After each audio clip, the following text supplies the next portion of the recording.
The tragic helicopter crash that claimed the lives of 6 individuals, including a prominent Spanish executive and his family, has sparked widespread grief and speculation regarding its cause. Among those killed were Agustin Escobar, the president of Siemens Spain, his wife Merce Camprubí Montal, and their 3 young children, aged 4, 5, and 11. The family had only arrived in New York hours before the crash and were reportedly taking a helicopter tour to celebrate the birthday of one of the children. The pilot, a 36-year-old man, also lost his life in the catastrophic incident. Experts have raised concerns about a potential mechanical failure, pointing specifically to a component known as the Jesus nut, a critical bolt that secures the helicopter's main rotor system. Aviation analyst Julian Bray suggested that if this bolt failed or was improperly secured, it could have led to the rotor detaching mid-flight. In video footage captured during the crash, the rotor blades appeared to separate from the body of the helicopter before it plummeted into the Hudson River. The spinning blades, after detachment, seemed to have sliced through the fuselage, causing the aircraft to break apart and fall uncontrollably. The helicopter, a Bell 206 model, was seen behaving erratically before the crash. Witnesses reported hearing a sound akin to a sonic boom, followed by the sight of the helicopter plunging into the river. Some described the tail section being cut off mid-air.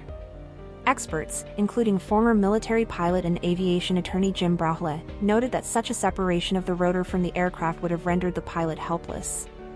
Once lift is lost, the helicopter essentially becomes a falling object, and recovery is impossible. Oh my gosh! Justin Green, an aviation lawyer and former Marine Corps pilot, echoed this, adding that if the rotor blade struck the tail boom and severed it, the entire cabin would enter a free fall. Following the crash, heartbreaking images emerged showing the Escobar family boarding the helicopter with smiles, unaware of the tragedy ahead. The children, filled with excitement, were photographed giving thumbs-up signs as they prepared for what should have been a joyful experience. Sadly, within minutes, their lives were cut short. Emergency response teams quickly retrieved the wreckage from the river and confirmed that 4 individuals died at the scene, with the remaining 2 succumbing to injuries at the hospital. The New York Police Department confirmed that all 6 victims had been recovered from the water. Footage from the scene showed emergency crews using a crane to haul the broken remains of the helicopter from the murky river. Family members from both the Escobar and Camprubí Montal families expressed their grief in an emotional letter shared on social media. Signed by 19 relatives, the tribute emphasized the love, unity, and happiness that defined the late family's life.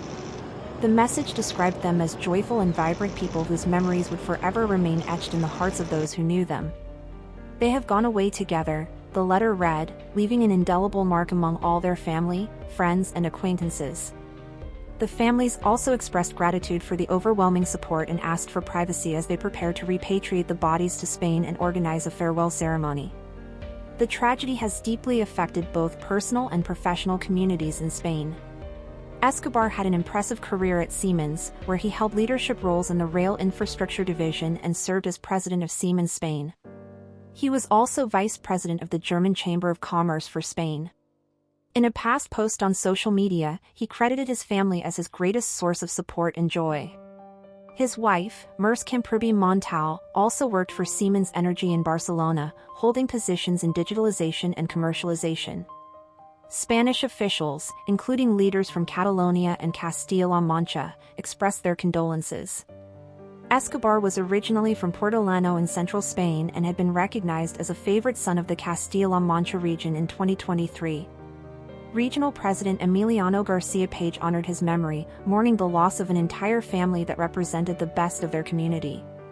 Meanwhile, Michael Roth, the owner of New York Helicopter, the company that operated the flight, admitted the aircraft was running low on fuel before the crash. According to Roth, the pilot had radioed to say he was landing to refuel, but 20 minutes later, he had not arrived at the heliport. Roth expressed his devastation and said he had never seen a rotor failure of this nature in his 30-year career. While he could not confirm the exact cause, he mentioned possibilities ranging from rotor failure to a bird strike. The accident has raised fresh concerns about helicopter safety in New York City. Since 1977, more than 30 people have died in helicopter crashes in the city.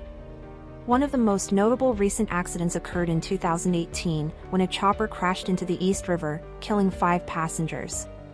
Investigations revealed that the tail of the aircraft had inadvertently triggered the fuel shutoff valve, causing a deadly malfunction. The Federal Aviation Administration and the National Transportation Safety Board have launched a full investigation into the latest crash. Authorities aim to determine whether the crash was due to mechanical failure, human error, or some other unforeseen issue. For now, the community mourns the devastating loss of a vibrant family whose lives were filled with promise and joy. Their deaths serve as a tragic reminder of the risks involved in even the most routine tourist experiences and have left a city and two nations in mourning. Thank you for watching. If you enjoyed this video, please subscribe and turn on the notification bell for more updates on celebrity deaths and news updates.